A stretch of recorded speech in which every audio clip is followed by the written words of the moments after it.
শিক্ষক হিসাবে বলছি, আমার সন্তানদেরকে, আমার স্টুডেন্টদেরকে কলিজার চাইতে ভালোবাসি। এটা আদর্শ শিক্ষকের ভূমিকা। একজন পুলিশের বাচ্চা গুলিবিদ্ধ হয়েছে গতকাল, আপনি কি করবেন? এটা তো আপনার সন্তান, আপনি কাকে গুলি করছেন? গুলি করার আগে 10 বার ভাবুন। এ আপনার বিরোধী দল নয়, এ আপনার বিরুদ্ধে কিছু নয়।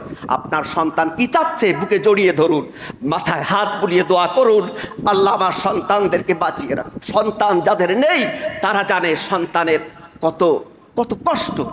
আব্বা বলে যখন ডাক দেয়, সারাদিনের কষ্ট, সারাদিনের শ্রম সব ম্লান হয়ে যায় কলিজার টুকরা সন্তানকে বুকে জড়িয়ে ধরলে। কথা ঠিক কিনা ভাইয়েরা আমার? সুতরাং সবাইকে সন্তান মনে করুন। ইসলামের শিক্ষা কত সুন্দর। আল্লাহর নবী বলেছেন, মাল্লাম ইয়ারহাম সাগীরানা ওয়া লাম ইয়াকদির কাবীরানা ফালাইসা মিন্না। যে ব্যক্তি ছোটদেরকে স্নেহ করে না, বড়দেরকে শ্রদ্ধা করে না, সে তো আমার উম্মতি নয়। কিসের মুসলমান? অন্য হাদিসে এসেছে, যে ব্যক্তি ছোটদেরকে স্নেহ করে না, বড়দেরকে শ্রদ্ধা করে না, সমাজের সম্মানিত জ্ঞানী গুণী আলেম সম্প্রদায়কে সম্মান করে না, সে আমার দলভুক্ত নয়। কত কঠিন কথা তিনি বলেছেন। কেন? তিনি আগে মউত নিয়ে এসেছেন। এখন এই পরীক্ষাটা আল্লাহ পাক দুইভাবে করেন, কাউকে দিয়ে করেন, কাউকে না দিয়ে করেন।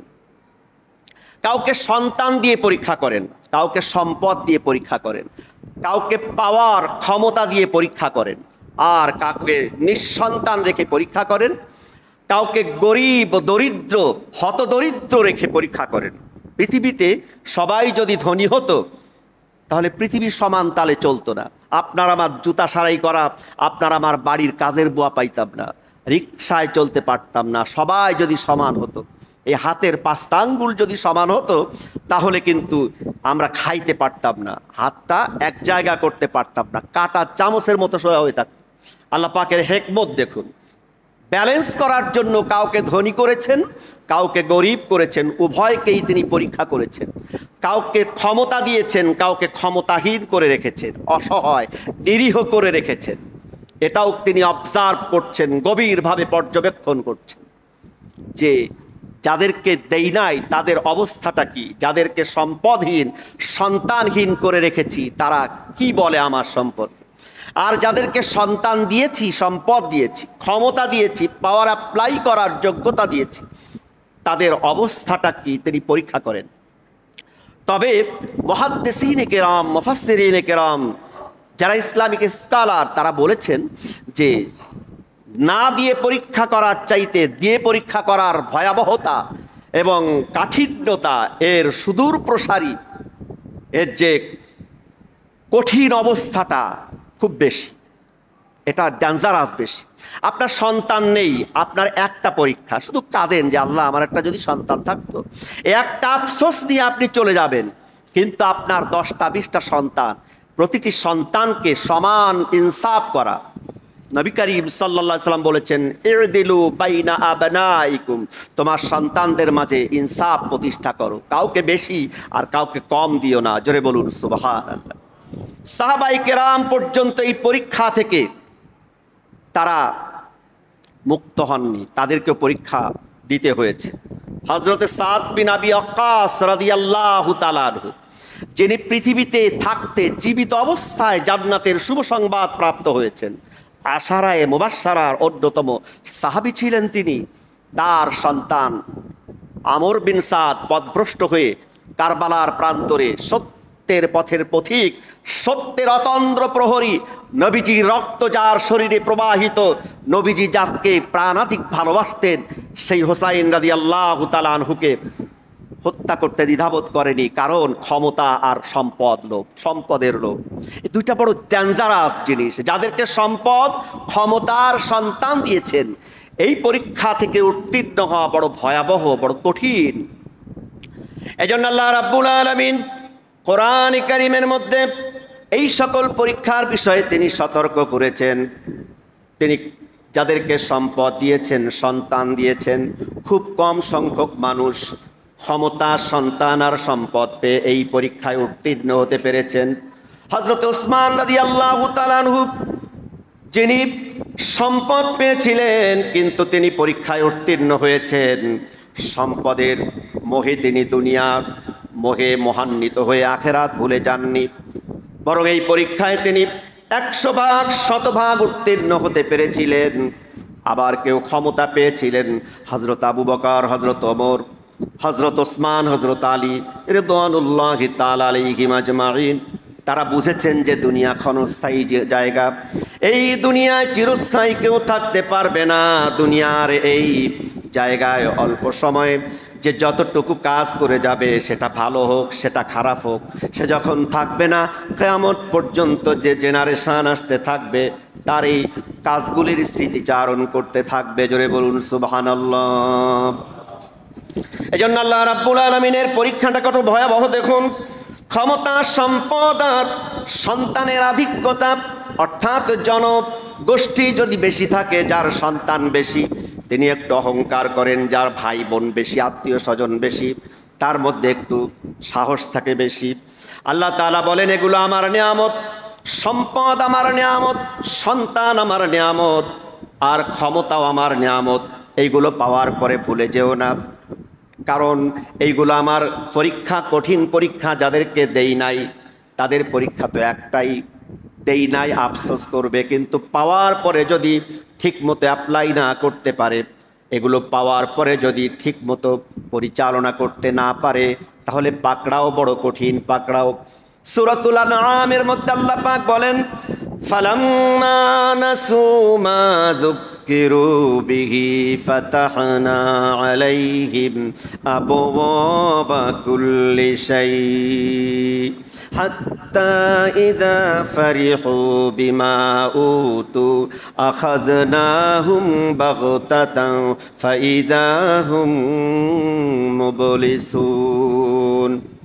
আল্লাহ তাআলা বলেন, যাদেরকে আমি এই পরীক্ষাগুলো করেছি, অর্থাৎ সন্তান দিয়েছি, সম্পদ দিয়েছি, আবার পাওয়ারও দিয়েছি, ক্ষমতা অ্যাপ্লাই করার যোগ্যতা দিয়েছি, তারা যখন আমার উপদেশ বলি, আমি যে উপদেশ দিয়েছি এই পথে চলো, এই পথে চলো না, একটা সীমারেখা নির্ধারণ করে দিয়েছি, সীমা অতিক্রম করো না, এই উপদেশগুলি, ফালাম্মা নাসু, যখন তারা ভুলে যায়, মা যুক্কিরু বিহি, আমি যে উপদেশ দিয়েছি, তাদের জন্য যে উপদেশ দেওয়া হয়েছে, ফাতাহনা আলাইহিম আবওয়াবা কুল্লি শাই, তখন তাদের আরেকটা পরীক্ষা এসে যায়, তাদের চতুর্দিকে বিজয় আর বিজয়, আনন্দে উল্লসিত হয়ে যায়, তারা আমাকে ভুলে যায়, আমার নিয়ামত ভুলে যায়, আখেরাত ভুলে যায়, এবং তাদের হেদায়েতের দুয়ার চিরতরে রুদ্ধ হয়ে যায়। জোরে বলুন নাউজুবিল্লাহ।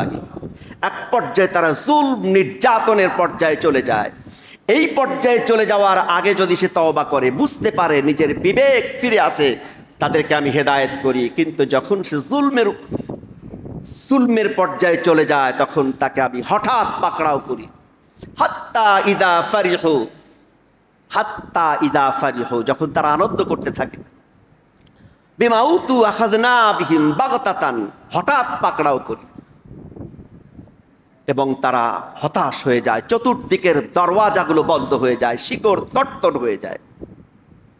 আল্লাহ রাব্বুল আলামিন কোরআনে কারীমের অন্যত্রে বলেন, ওয়ালা তাহসাবান্নাল্লাহা গাফিলান আম্মা ইয়ামালুজ জালিমুন, যারা জুলুম করে, নির্যাতন করে, তাদের ব্যাপারে মনে করো না আল্লাহ গাফিল। আল্লাহ সব কিছু অবজার্ভ করেন, বরং এটা তিনি পর্যবেক্ষণ করেন যে আমি সন্তান দিয়েছি, সম্পদ দিয়েছি, পাওয়ার দিয়েছি, এগুলো সে আমার নির্দেশিত পথে সে চলে কিনা। অতি কৌতূহলী হয়ে, যেমন এজিদের সৈন্য ছিল ওবাইদুল্লাহ বিন জিয়াদ, সে এলাকার গভর্নর ছিল, তার সৈন্য ছিল সীমার জালিম, তারা অতি উৎসাহী হয়ে নবীজির নাতিকে বিভৎসভাবে শুধু হত্যা করেই ক্ষান্ত হয়নি, শরীর থেকে মাথা আলাদা করে দিয়ে চরম নির্যাতন করে যখন ওবাইদুল্লাহ বিন জিয়াদের কাছে নিয়ে যাওয়া হয়েছিল, তখন ওবাইদুল্লাহ বিন জিয়াদ উল্লসিত হয়েছিল, মনে করেছিল ক্ষমতা আমার চিরস্থায়ী। কিন্তু ক্ষমতা কারো চিরস্থায়ী নয়। কাউকে অতি উৎসাহী হয়ে নিরীহ অসহায় মানুষের উপরে উৎপীড়ন এবং নির্যাতন বড় ভয়াবহ। আল্লাহ রসুল বলেছেন, আয-যুলমু যুলুমাতুন ইয়াওমাল কিয়ামাহ, কিয়ামতের ময়দানে জুলুম অন্ধকার হয়ে উঠবে। এজন্য যারা সাধারণ মানুষ তাদেরকে তিনি বলেছেন, উনসুর আখাকা যালিমান আও মাজলুমান। ও আমার প্রিয় উম্মত ও মুমিন বান্দারা, তোমার ভাইকে সাহায্য করো, যে নির্যাতিত এবং যে অত্যাচার করে উভয়কেই সাহায্য করো। সাহাবায়ে কেরাম বললেন, ইয়া রাসূলুল্লাহ, ইয়া হাবিবাল্লাহ, আনসুরহু ইযা কানা মাজলুমান। যারা মাজলুম, নির্যাতিত, তাদেরকে আমরা সাহায্য করব, এটা স্পষ্ট। আফারাআইতা ইযা কানা যালিমান কাইফা আনসুরহু। যদি কেউ জুলুম করে অতি উৎসাহী হয়ে নিজের ক্ষমতা জাহির করার জন্য, সম্পদকে প্রকাশ করার জন্য, সন্তান বা তার জনতা অনেক বেশি, এগুলোকে প্রকাশ করার জন্য অতি উৎসাহী হয়ে যদি আখিরাত ভুলে যায়, সীমালঙ্ঘন করে, তাদেরকে কেমনে সাহায্য করব? রহমাতুল লিল আলামিন, করুণার মূর্ত প্রতীক, সে ব্যাখ্যাও করে দিয়েছেন। তিনি বলেছেন, সে হয়তো ভুলে গিয়েছে আখিরাত, সে তার নিজের উপরে জুলুম করছে, এজন্য তাকে সাহায্য করো এভাবে। সেটা হচ্ছে তাআজুজহু আও তামনাউহু, তার জুলম নির্যাতন থেকে বাধা দাও, তাকে বুঝাও যে তুমি ভুল পথে পথিক হয়ে গেছো। হযরত ওমর রাদিয়াল্লাহু তাআলা আনহু এত সাহসী এবং এত কঠোর সাহাবী ছিলেন, যার সম্পর্কে প্রতি খুতবার দ্বিতীয় খুতবায় বলা হয় আশুদ্দুহুম আরহামু উম্মতি বিউম্মতি। হাদিস, নবীজি বলছেন, আমার উম্মতের মধ্যে উম্মতের প্রতি সবচেয়ে রহম দিল আবু বকর, ওয়া আসাদ্দুহুম ফি আমরিল্লাহি ওমর, এবং আল্লাহর বিধানের কাছে সবচেয়ে কঠোর হচ্ছে ওমর। জোরে বলুন সুবহানাল্লাহ। সেই ওমরকে যখন ক্ষমতা দেওয়া হলো, তিনি বাচ্চা শিশুর মতো করে কাঁদছিলেন আর বলতেছিলেন, এটা কঠিন পরীক্ষা। আপনার আমার সন্তান নেই, সম্পদ নেই, শুধু সারা জীবনের কয়টা দিন, একটু আগে বললাম, আল্লাহ পাক বলছেন কিয়ামতের দিন যখন জিজ্ঞাসা করা হবে কয়দিন দুনিয়াতে অবস্থান করেছিলে, তখন মানুষগুলো বলতে থাকবে একদিন অথবা 2 দিন। একটু চোখ বুঝাইলে শৈশবকালের স্মৃতি যখন চারণ করি, মনে করি কয়দিন আগে চলে গেল। 60টা বছর, 70টা বছর কিভাবে চলে গেল, মনে হয় যেন এই 2-4 দিন। কিয়ামতের দিন সেগুলো উদ্ভাসিত হবে চোখের সামনে। আল্লাহ পাক উদ্ভাসিত করে দিবেন জীবনের প্রতিটি কাজ। বয়প্রাপ্ত হওয়ার পর থেকে যা করেছি, অন্যায়ভাবে কাউকে আঘাত করেছি, অন্যায়ভাবে কাউকে হত্যা করেছি, অন্যায়ভাবে কারো সম্পদ লুণ্ঠন করেছি। দুনিয়ার সিসি ক্যামেরা আর কিসের ক্যামেরা, আপনার শরীরের সিসি ক্যামেরাগুলো যখন ওপেন করে দেওয়া হবে আর আপনার সামনে যখন উন্মোচন করা হবে, উদ্ভাসিত করে দেওয়া হবে আর বলা হবে এইগুলো কে করছে তুমি একটু দেখো তো। তখন সে আফসোস করে বলতে থাকবে, ইয়া ওয়াইলাতা লাইতানি লাম আত্তাখিয ফুলানান খালিলা, ইয়া লাইতানি কুনতু তুরাবা। আফসোস যদি এইগুলো দেখার পূর্বে মাটি হয়ে যেতাম, আফসোস যদি দুষ্টু প্রকৃতির লোকের সাথে না মিশতাম, অসৎ চরিত্রের মানুষকে বন্ধু না বানাতাম। হাজারো আফসোস সেদিন করতে থাকবে এবং সর্বশেষ বলতে থাকবে, রাব্বুল আলামিন দুনিয়াতে একটা মুহূর্ত আমাকে পাঠান, আমি কাজা এবং কাফফারা সহকারে ভালো কাজ করে আসব।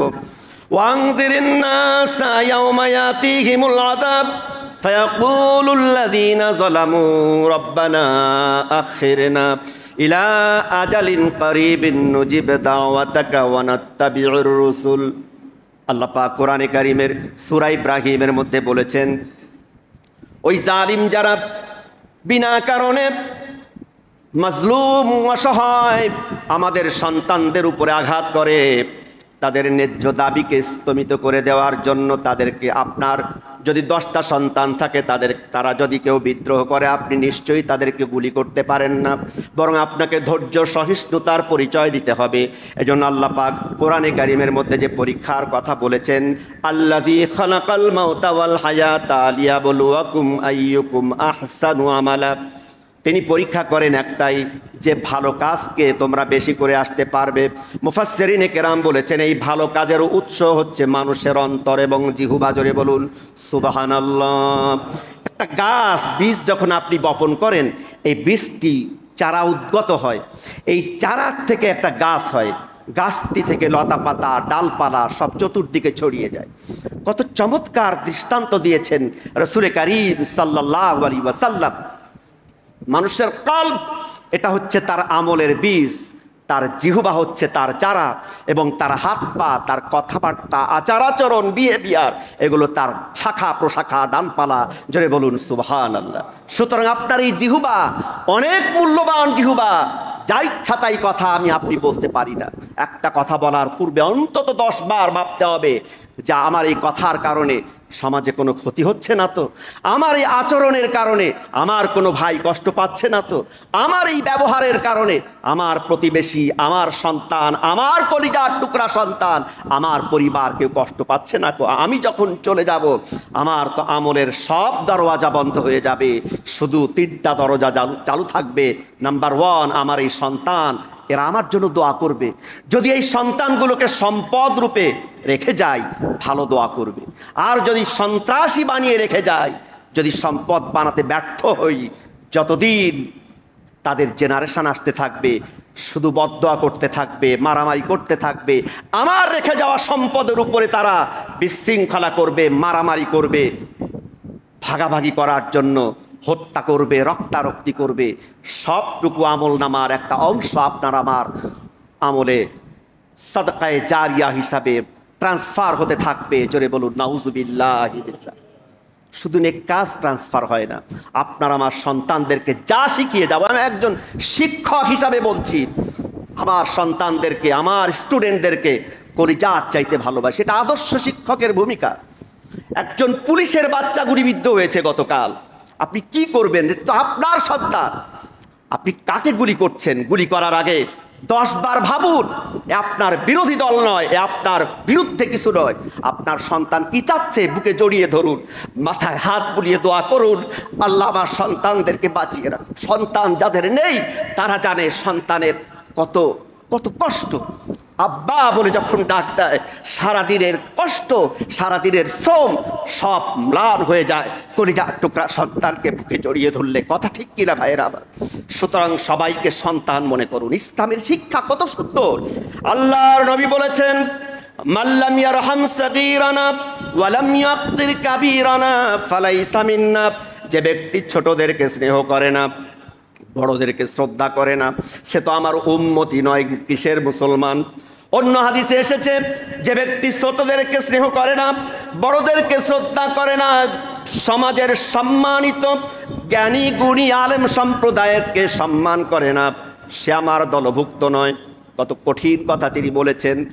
আমি আমার মুরব্বীদের কাছে জিজ্ঞাসা করতাম যে, সম্মানিত মুরব্বীরা, ছোটদেরকে কেন স্নেহ করব, বড়দেরকে কেন শ্রদ্ধা করব?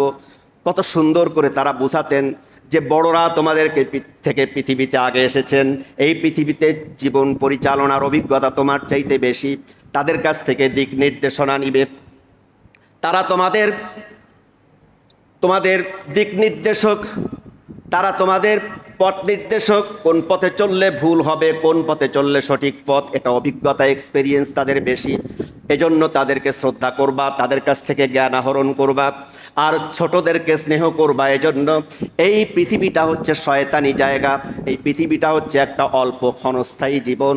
এখানে আল্লাহ পাক পাঠিয়েছেন পরীক্ষার জন্য। শয়তান সব সময় মানুষকে জাহান্নামের দিকে নেওয়ার চেষ্টা করে। সুতরাং এই পৃথিবীতে যারা পরে এসেছে, এই পৃথিবীর পাপাচার, অনাচার, দুরাচার, অত্যাচার, সকল প্রকার অন্যায় থেকে যারা ছোট আছে, তারা তোমাদের চাইতে আল্লাহ পাকের কাছে অনেক প্রিয়। কারণ তোমার চাইতে অন্তত গুনাহ তারা কম করেছে। জোরে বলুন সুবহানাল্লাহ।